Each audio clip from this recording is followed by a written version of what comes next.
So if someone gives an opinion and comes, so what you have to read, what type of a person are you? So what I would believe, and I said this earlier, previously there were two types of Muslim. A knowledgeable and ignorant. A mujtahid and non-mujtahid. Two types. At the time of the Sahaba, then later on, either you know or you don't know. Are you a mujtahid or not mujtahid? Mujtahid has the right to do ijtihad and give khalas. As time went on, technology increased, so maybe about 50 years back, 100 years later, 200 years later, 300 years later, I would say there were four types of Muslims. One is a Muslim who was a namesake Muslim but not practicing Muslim. So if he does taqleed means following one madhab, whether it be Hanafi, Shafi, Hanbali, Malki, he is not even practicing, so no problem. Second is a person who is a practicing Muslim and he has knowledge about his madhab but doesn't have knowledge of comparative fiqh, doesn't do much research. Second category. Third category is a student of knowledge. A person who goes to university, who goes to a college, Islamic college, does bachelor's in Sharia or Hadith or Tafsir. He is a student of knowledge. And the highest categories are the scholars. So previously, maybe 50 years back, there were four types of Muslims.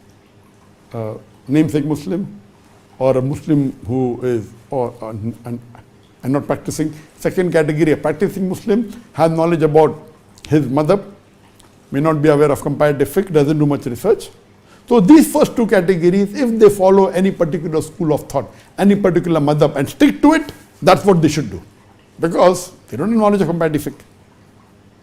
The third category is the student of knowledge who's gone to a university, gone to a college, bachelor's of maybe Sharia, bachelor's of Tafsir, bachelor of Hadith. He is a student of knowledge. So he has a right, okay fine, I will check what Abu Hanifa said, what Imam Shafi said, and he may agree, he may disagree. He is a student of knowledge. He has the right to agree or disagree. And the fourth category are scholars. They have the right to give fatwas. They can also choose or they follow what they feel is right. So the first two categories do taqleed. Taqleed means agreeing or just blindly following. But there are two types of taqleed. One taqleed is that you follow the scholars because you don't have knowledge, you are blindly following. And second is, even if proof is shown to you that the scholar you are following is going against Quran and Sunnah, and yet to follow him, that is the real taqleed. Otherwise, following a scholar is good.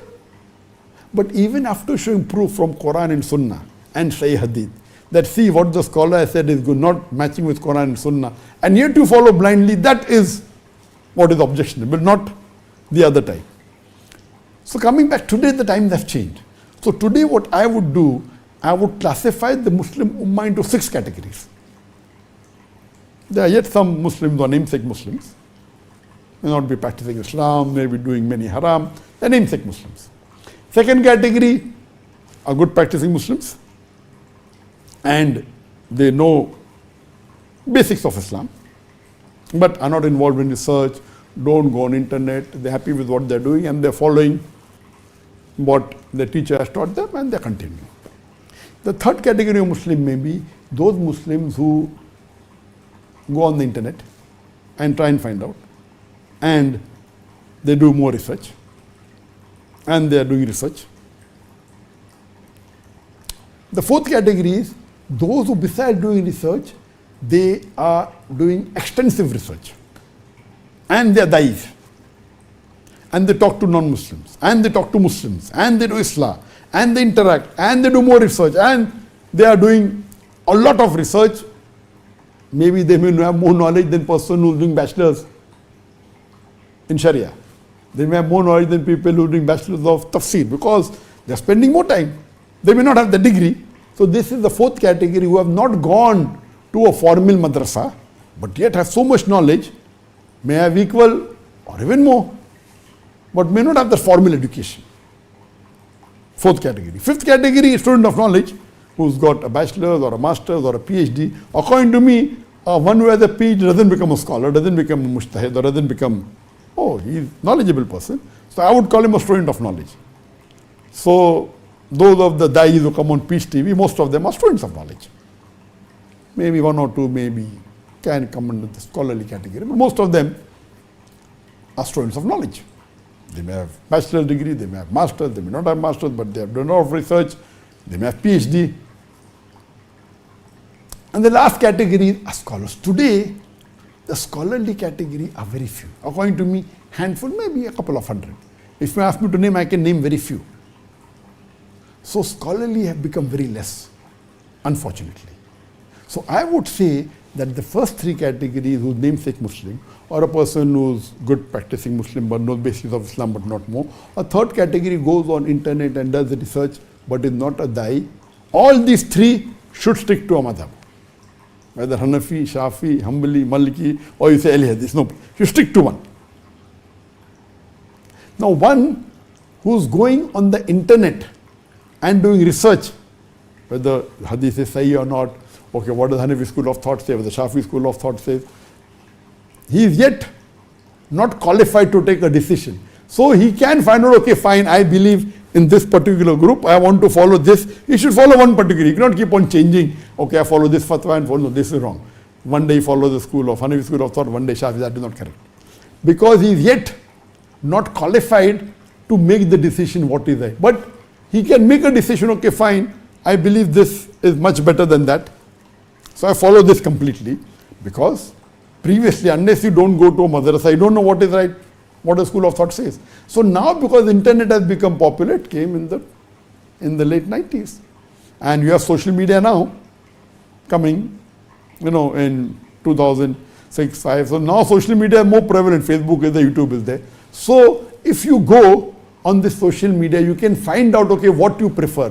What is the usul of fiqh? Whether it is you believe in this school of thought, that school of thought, Hanafi, Shafi, Hanbali, Maliki, Salafi, yes, you can choose. But yet you are not qualified to keep on changing from that by going, okay, what are the fatwas of the Hanafi school of thought, what are the Shafi school of thought, okay, fine.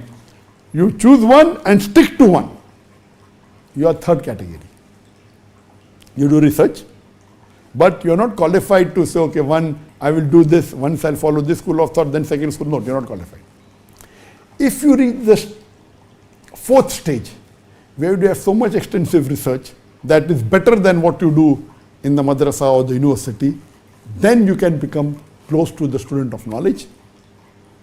So the fourth category, which has not gone to a madrasa but is a da'i, who has learned the basics, what is there required for fiqh or usul fiqh, etc., with proper guidance, or who has not gone to university but has met many scholars and then the fifth category, student of knowledge, where the bachelor's or a master's or a PhD or has got the degree of mufti or alim, whatever it is, they come in the knowledge of student of knowledge. They come in the category of student of knowledge. They have the right, okay, this I believe in this scholar, this I believe in that scholar. So I consider myself to be a student of knowledge. And the last category of scholars are very few, hardly. Previously there were thousands, now you'll have a couple of hundred, that's it. And coming to the second question, that when muftis come and meet me, they tell me, Dr. Zakir, you're doing great work, you're doing in comparative religion, you have, thousands and tens of thousands and hundreds of thousands have come to Islam, may Allah reward you, blah, blah, blah. But we have one suggestion. I said, what? Please don't give fatwas. I smiled. I said, so if I ask them that if people ask me that if drinking alcohol allowed or not, no, that you give answer. I said, why? No, this is normal. Okay, someone asked me eating pork is allowed or not. What I say the Quranic verse, then I'm no, allowed or not, no problem. What they actually have problem is only with my two answers, whether triple talaq is counted as 1 or 3, whether wudu breaks or not, 2 or 3, not more than that. Then there are scholars who are great scholars, very good following. I don't want to take their name. They come and they meet me. They say, Dr. Saab, can we meet you alone? Yes, we go into a room.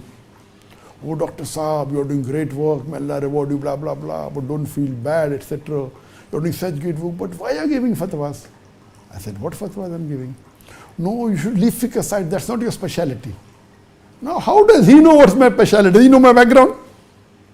He's a great scholar, I love him. I smile. I said, Jazakallah for your advice. What am I going to do? I respect him.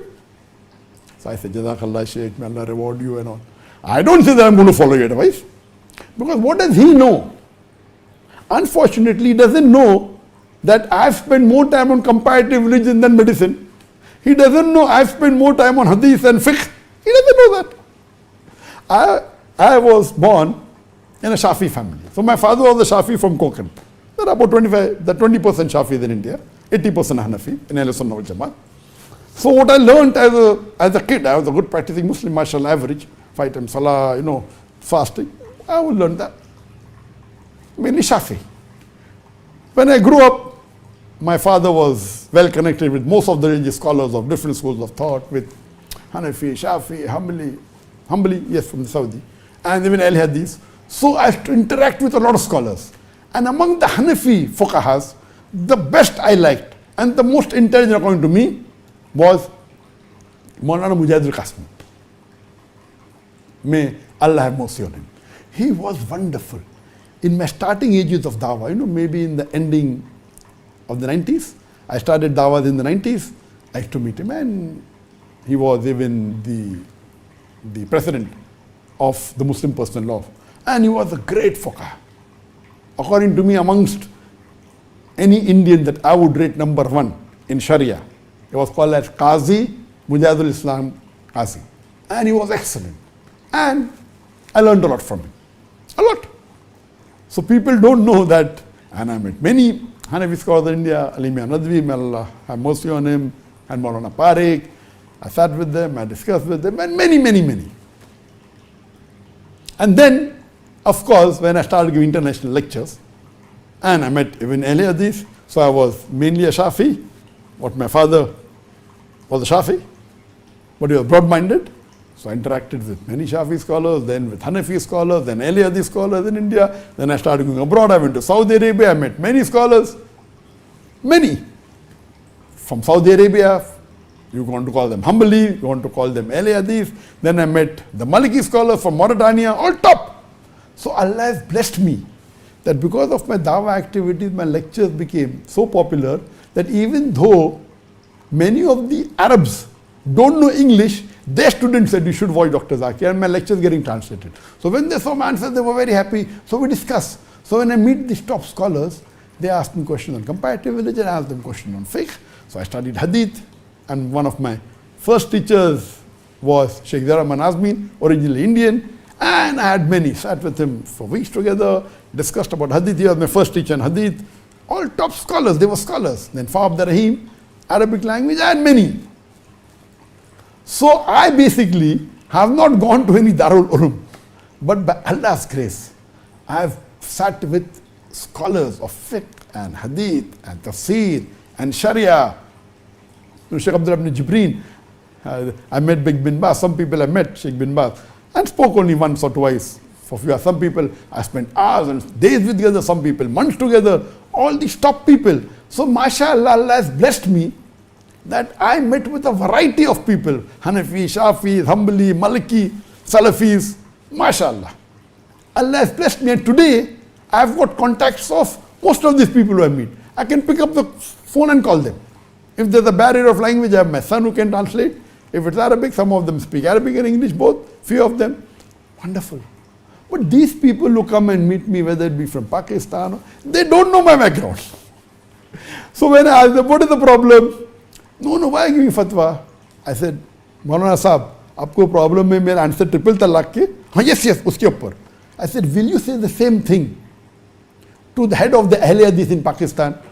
Will that top mufti, or I don't want to take his name, will you go and talk to the Ahl Hadith in Pakistan?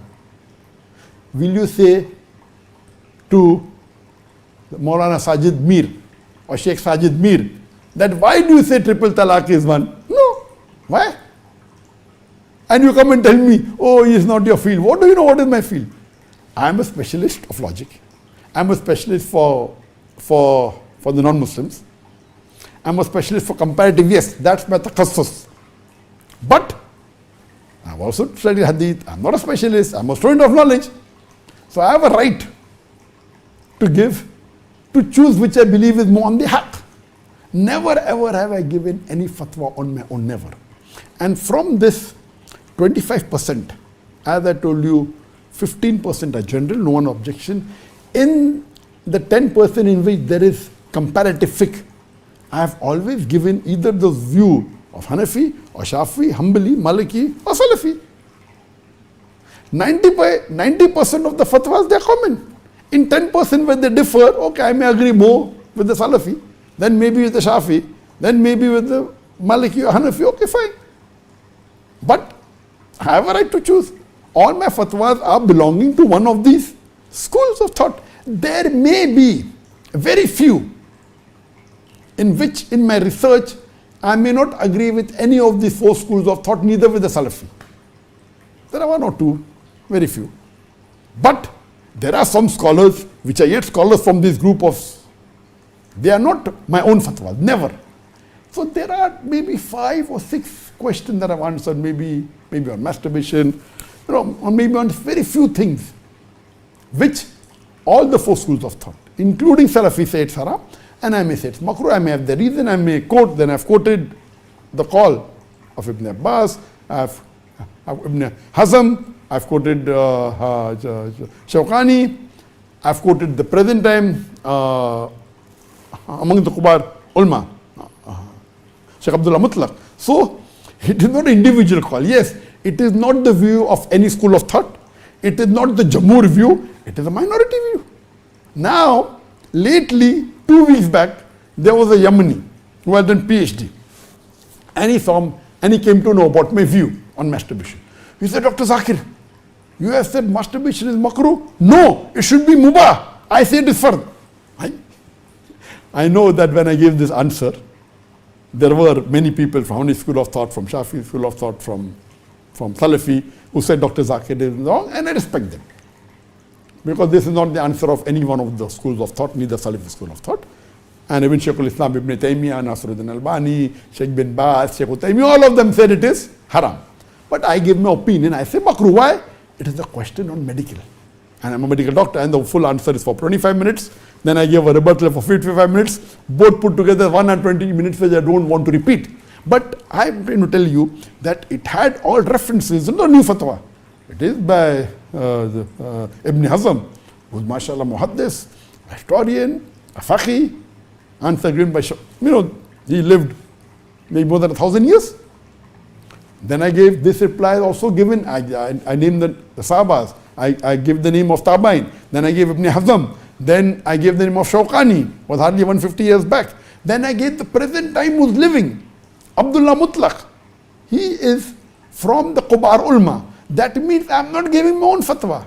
It's a minority of the view. Maybe very small minority. But these scholars are known scholars. And people say, oh, Dr. Zakir Naik, he should stick to medicine. Now one Salafi is telling that Zakir Naik, will he ever say this? Oh, Zakir Naik, he doesn't know this, he doesn't know Arabic, he doesn't know that I have a lot of group in Bombay. At any given time, we had at least 30 to 40 alims from the Indian University, whether from Deoband, whether from Nadwa, 30 to 40 who are muftis and alims and fazil. At any given time in organization, when we had more than 500 employees, we had at least 20 to 25 from the foreign university. Maybe bachelors or masters or PhDs in Medina University or Jamaat al-Imam or maybe Al-Azhar. So these people are talking, don't know my background. That means at any given time, I had, mashallah, 40 to 50 students of knowledge, bachelors, masters and PhDs, 20 to 25 from Medina. I don't know of any Dawah organization in the world which had such a battery of bachelors, masters, PhDs from Medina University, from Jamaat al-Imam, from Al-Azhar, from Yemen University, from the Indian universities. So these people don't know, they only see me on the screen and they're talking. Okay, if you want to learn from me, I will help you. What I will help him? We neglect these people are youngsters. They are young guys. They speak. They don't know my background. So before offering, they should know at least my background. That I've checked the answers. And today, these people who talk, do they have access to the top scholars? No. They read the books, but they cannot pick up a phone and ask them. Now, mashallah, today Allah is blessed that I've got the contacts of the top scholars. I can pick up a phone and ask them. Some of the scholars are behind bars. But they sat with them, hours together, days together, months together. I'm not just giving anything out of the blue. I never give fatwas on my own. Yes, I give the view of one of the schools of thought, or whether Hanafi, Shafi, Hanbali, Malki or Salafi. And very few occasions it may not be the view of any of these. But yet, there are top scholars who have given this view. So what I want these people, when they come to meet me, I love them, I respect them. I have no problem, they may not agree with my view. But they come and tell me, oh Dr. Zakir, it is not your speciality, you are on comparative religion. That same person who's talking to me, he writes a book on Islam and Christianity. Now when I read that book, there are mistakes. Am I going to tell him not to write on Islam and comparative religion? No, let him write. If he makes one or two mistakes, does it mean I will tell him he's a scholar? Okay, if he writes on Islam and comparative religion, if he's done a study, and in the book he writes 100 points, out of which maybe 5 are wrong, will I tell him not to write? I may go and tell him, okay, these are shake, it is by mistake, or no printer, devil, and correct. When I spoke to Didas, I had to talk to him also. I had to say, Sheikh Didas, can I put a point across? And he used to love it. Oh, Dr. Zakir, oh my son, you're excellent. Now these people come and tell me, your specialty is comparative religion. What do they know about my specialty? Yes, my specialty is comparative religion. If I tell them that the book you have written is wrong, why are you speaking on comparative religion? They feel hurt. So what they fail to realize, that the person who's in the field, other than telling me what they should in this answer is right or wrong. So when people objected to my answer on masturbation, I gave a counter reply of 55 minutes answering all the arguments. Again, with Quran and Hadith.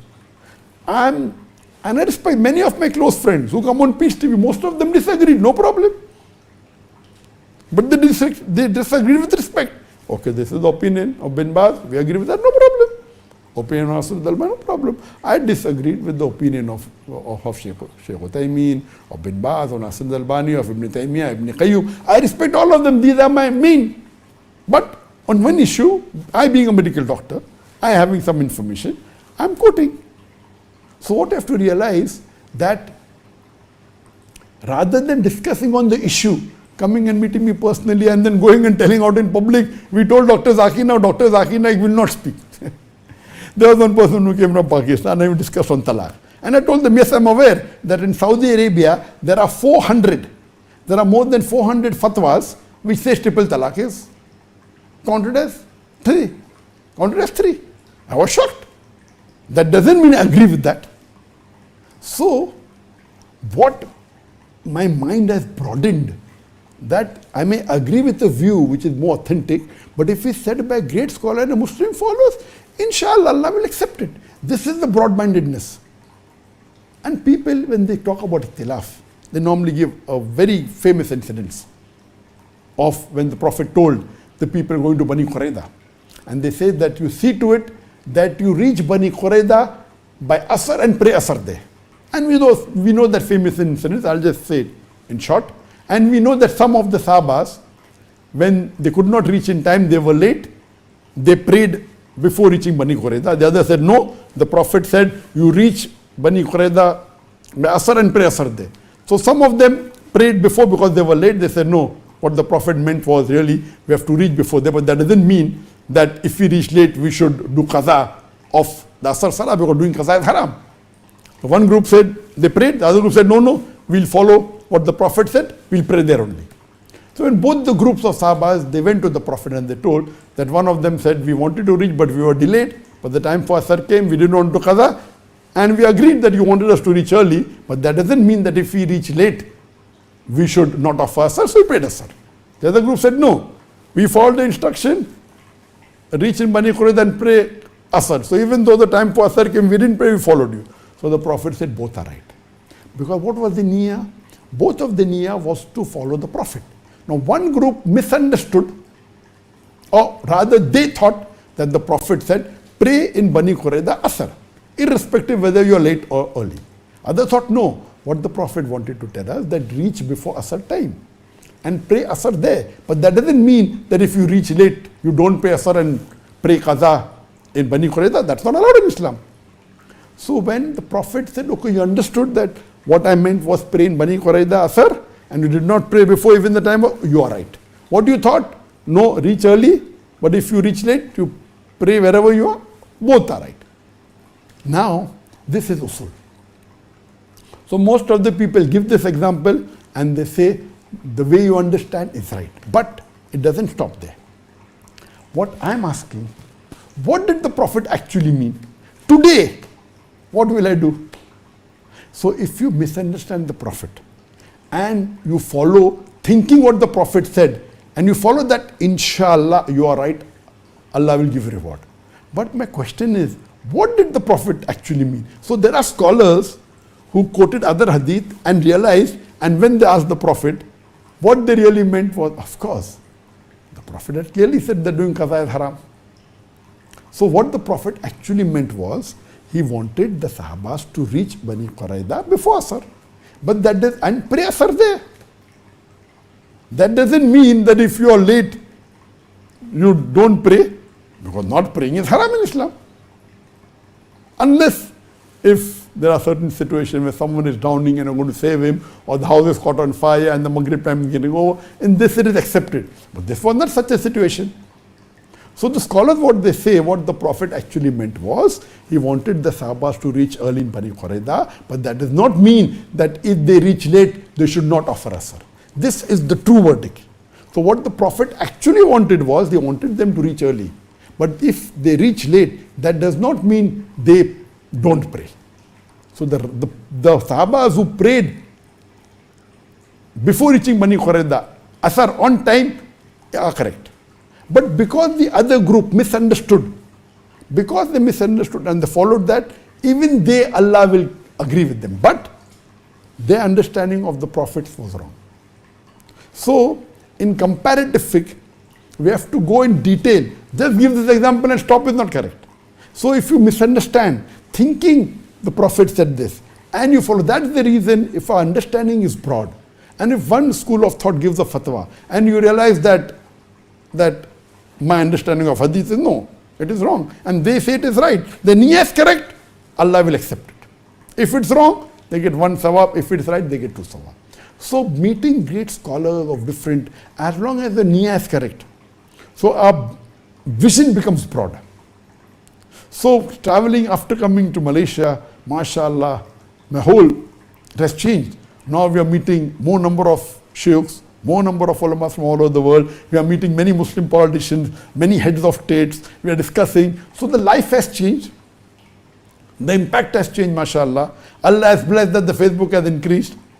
Previously it was maybe 14 million, now it is 23.5 million. Previously the Facebook was 400,000 when I was in India. Now it is 3.6 million. The Instagram has reached more than. So, alhamdulillah, this is Allah's blessing. We did hijrah for the sake of Allah subhanahu wa ta'ala. So, these people who come to meet me, I love them. I respect them. I honor them when they come. But that doesn't mean everything what they say I'm going to agree. So they come, I said, Jazakallah for advice. That doesn't mean I'm going to follow it. So when they go back, they may have a misunderstanding. Okay, Dr. Zakir, Naik. No. Alhamdulillah, in these last few years, our knowledge has increased. And the more you know, the more you realize you don't know. And I said this earlier, the more you know, the more you realize we don't know. We know that we don't even have a knowledge of drop in the ocean. Our knowledge of Islam is less than drop in the ocean. The more you know, the more you realize you don't know. So with this, we are just trying to serve Allah subhanahu wa ta'ala, serve Islam. I love the scholars of Ahl Sunnah wal Jama'ah, whether they come from this school of thought or that school of thought, whether they come from this organization, whether it is Jamaat Islami, whether it be Tabligh Jamaat. We may agree with many things, we may disagree with some things. That doesn't mean I love and I pray for all the shuyukh. So that has been my policy. So when someone comes and meets me, and if he says something, he may be right, he may be wrong. So this is my policy that alhamdulillah, after doing hijrah, we are meeting more of the scholars, more of the students of knowledge, more of the dais from different parts of the world. Our interaction has increased, our vision has broadened, we have become more broad-minded, we have become more tolerant, we have become, the unity of the ummah is important. That's the reason my talk on unity of Muslim ummah is much better now than what it was earlier.